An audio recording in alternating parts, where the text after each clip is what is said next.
Hey, how you guys doing? What's up? My name is Nana Kalu. Happy Easter. Happy Easter. I hope you're enjoying your Easter celebration wherever you are in the world that you're watching or you're listening to me. I hope you're enjoying your Easter celebration. Yes, I know it's been a while. I don't know why I always have to say this. I am sorry. There's just a couple of things that I still need to put in place, and I'm working on it. Trust me, I am, because you guys are foremost on my mind, and there's so much that I want to share with you. There's so much I want to share with. There's so much I want to share with you guys. Trust me, you guys are foremost on my mind, and I'm working on it. So yes, you would get a lot of good stuff coming more frequently, I promise. Okay, so happy Easter. I know I said that already. I hope you're resting, and I hope you're also Easter celebrations are on the way and everything.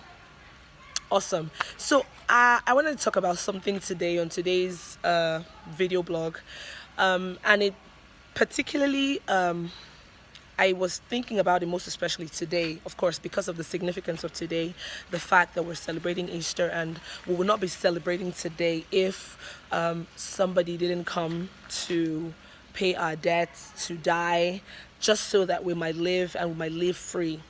But I was thinking about it, and I'm sure it must have crossed your mind or so. Think about it. When God sent Jesus to die, it was a huge risk, because there was a possibility that nobody would have believed. There was a possibility that nobody would have sent him, like, okay, you died in hell, so how does that affect me? Because, yeah, people can say, God is God, and he owns everything. He owns all of us. He owns everybody. But he also gave us the power of choice. He gave us free will. So we're able to choose who we want to be with. It's just like being in a relationship. Nobody can force anybody to be with them.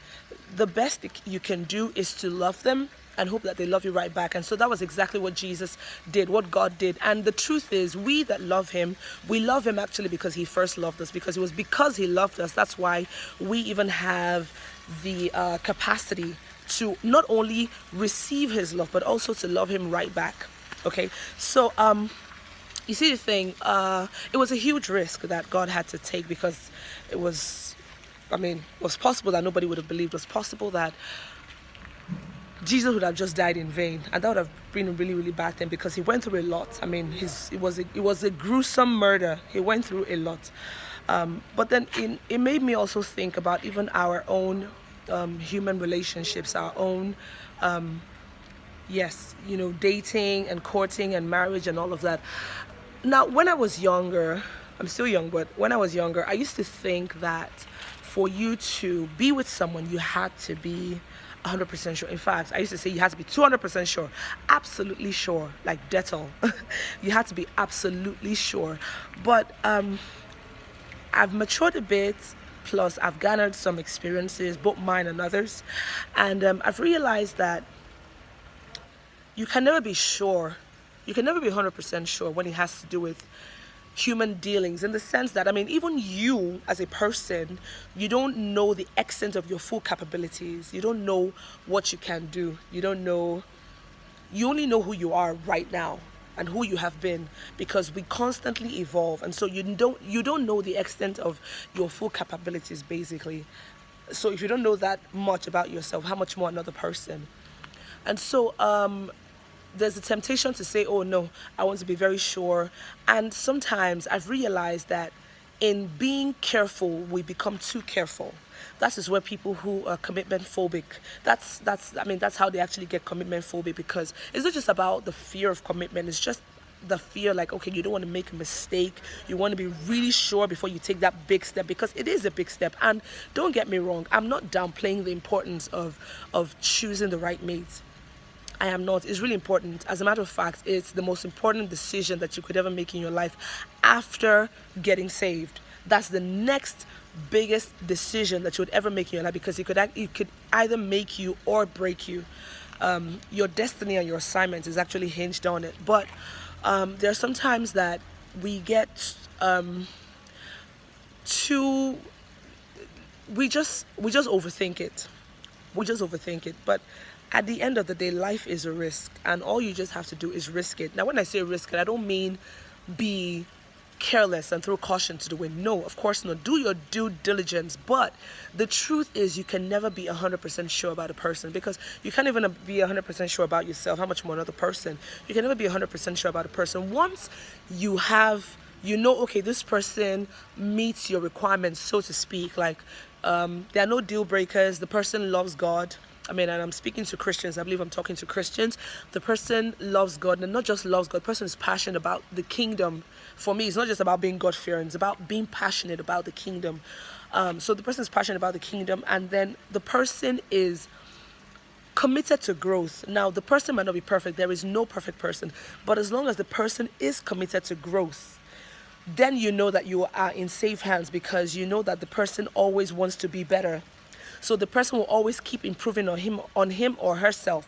So once the person is committed to growth, you know that y'all be fine. And then also another thing that I think is really important is that the person is willing to work to make the marriage work, because at the end of the day, relationships and marriages are work. Whoever thinks that, oh, it's all going to be all peachy and rosy and easy, it's not true. I mean, yes, they are the good sides and they far outweigh the bad, but the truth is circumstances will arise and all of that. But once you have two people who are committed to make that relationship or that marriage work, then there is absolutely nothing that is impossible to them.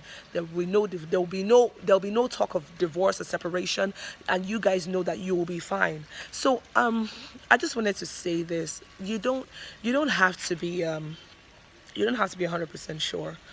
You love the person loves you, and both of you love God, and both of you are committed to the kingdom, and you're both committed to growth. You're willing to work for the marriage to make sure that it works. And it's not just that it works, but it's a fantastic example to your kids and to everyone else who may come in contact with you. Your marriage is supposed to be your ministry. Yes, you might say, Nana, how do you know all of this? You haven't never been married, blah, blah, blah. Yes, I know that. But I am a constant student of life. I'm obsessed with learning, and I learn from a lot of people. I read a lot and all of that. And these are the things that I have concluded. Now, I'm sure probably in a couple of years, I might add a few things to this whole concept that I've just come up that I know now. But it's just important that you don't overthink it. Don't overthink it. Overthinking brings fear, and fear brings worry, and all of that brings torment. And then at the end of the day, you find out that you don't end up doing anything. You push people away because you're too afraid and all of that. But I mean, don't be like that. Don't get into that zone. Once it's a risk. If God could risk it, so can you. Nobody's 100%. Nobody's perfect. But as long as you love the person, then you're sure that person loves you right back, and both of you are committed to the kingdom, and both of you are committed to growth and excellence, and you're committed to the marriage or to the relationship to make sure it works. I think those are the fantastic ingredients that you need, or that is required to have a wonderful relationship or a successful marriage. So that's basically what I wanted to say, really. And I hope that you have an awesome Easter celebration, and tomorrow's public holiday. Yee-hoo! I hope you have an awesome Easter celebration, and until next time, I will bring you more great and awesome stuff. Don't you like my environment? I love it. It's so nice and peaceful.